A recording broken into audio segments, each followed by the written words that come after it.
proved by no means easy to find. The windows were obscured by heavy curtains, so that the room inside was dark as pitch. It appeared to be unusually full of furniture, an appearance due, perhaps, to my being a stranger in the midst of such Cimmerian blackness. I had to feel my way, very gingerly indeed, among the various impedimenta. As it was, I seemed to come in contact with most of the obstacles there were to come in contact with, stumbling more than once over footstools, and over what seemed to be dwarf chairs.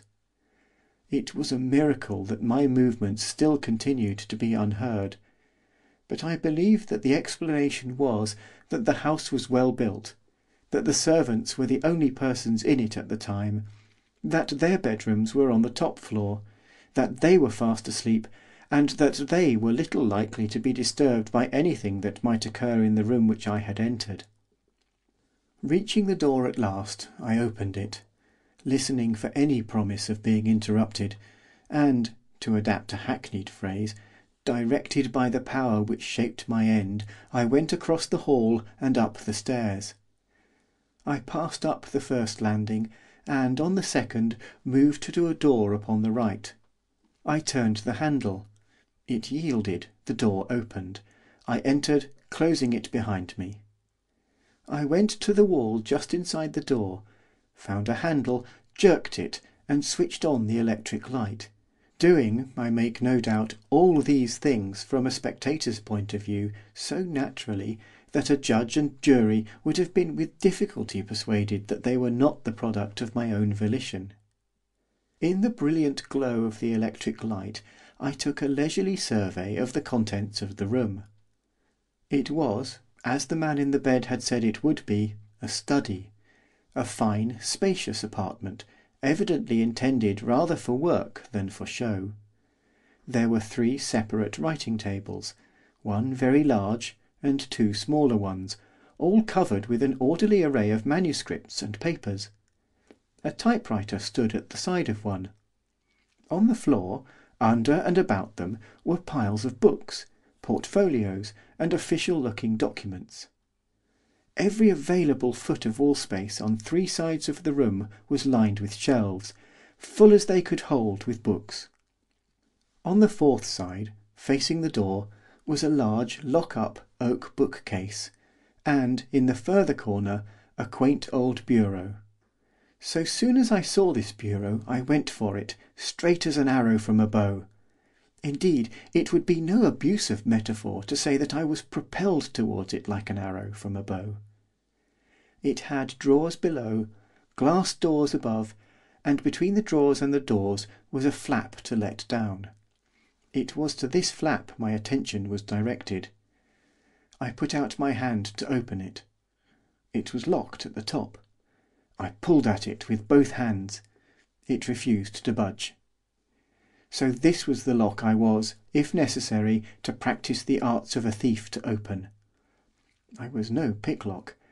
I had flattered myself that nothing, and no one, could make me such a thing.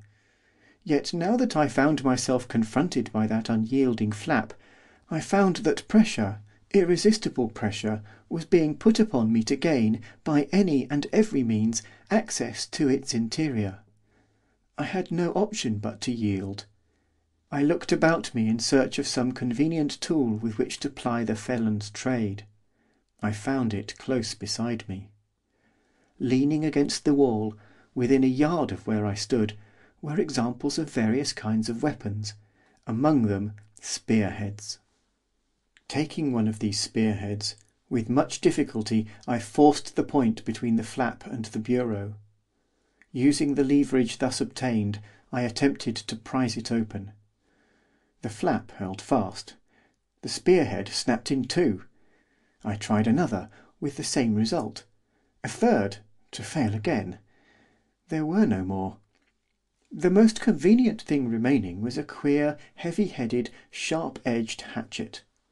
This I took, brought the sharp edge down with all my force upon the refractory flap.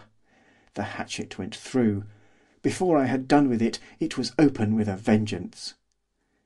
But I was destined on the occasion of my first, and I trust last, experience of the burglar's calling, to carry the part completely through.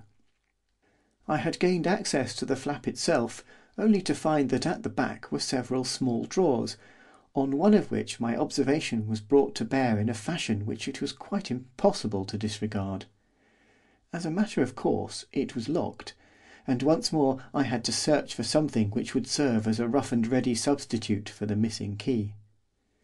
There was nothing at all suitable among the weapons. I could hardly, for such a purpose, use the hatchet. The drawer in question was such a little one that to have done so would have been to shiver it to splinters. On the mantel-shelf, in an open leather case, were a pair of revolvers. Statesmen, nowadays, sometimes stand in actual peril of their lives. It is possible that Mr Lessingham, conscious of continually threatened danger, carried them about with him as a necessary protection. They were serviceable weapons, large and somewhat weighty, of the type with which, I believe, upon occasion, the police are armed. Not only were all the barrels loaded, but in the case itself there was a supply of cartridges more than sufficient to charge them all again.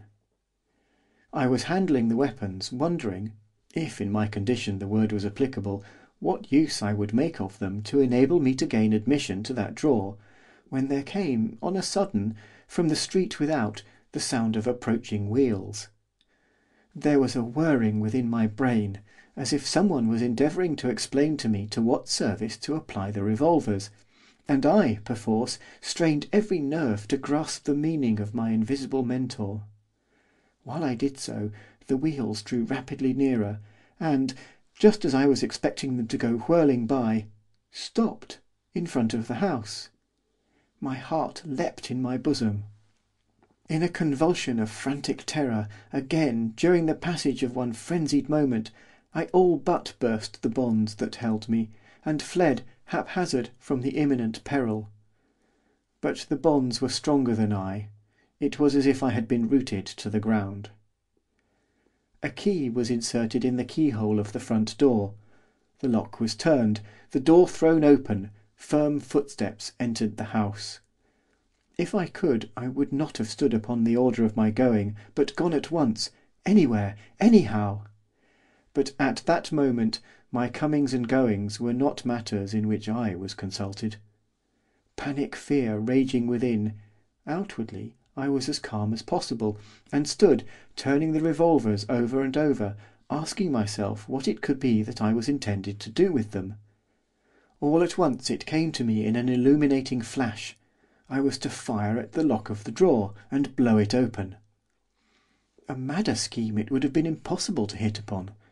The servants had slept through a good deal, but they would hardly sleep through the discharge of a revolver in a room below them, not to speak of the person who had just entered the premises, and whose footsteps were already audible as he came up the stairs. I struggled to make a dumb protest against the insensate folly which was hurrying me to infallible destruction, without success. For me there was only obedience. With a revolver in either hand, I marched towards the bureau as unconcernedly as if I would not have given my life to have escaped the denouement, which I needed but a slight modicum of common sense to be aware was close at hand. I placed the muzzle of one of the revolvers against the keyhole of the drawer to which my unseen guide had previously directed me, and pulled the trigger. The lock was shattered. The contents of the drawer were at my mercy. I snatched up a bundle of letters, about which a pink ribbon was wrapped. Startled by a noise behind me, immediately following the report of the pistol, I glanced over my shoulder. The room door was open, and Mr Lessingham was standing with the handle in his hand. End of chapter 6.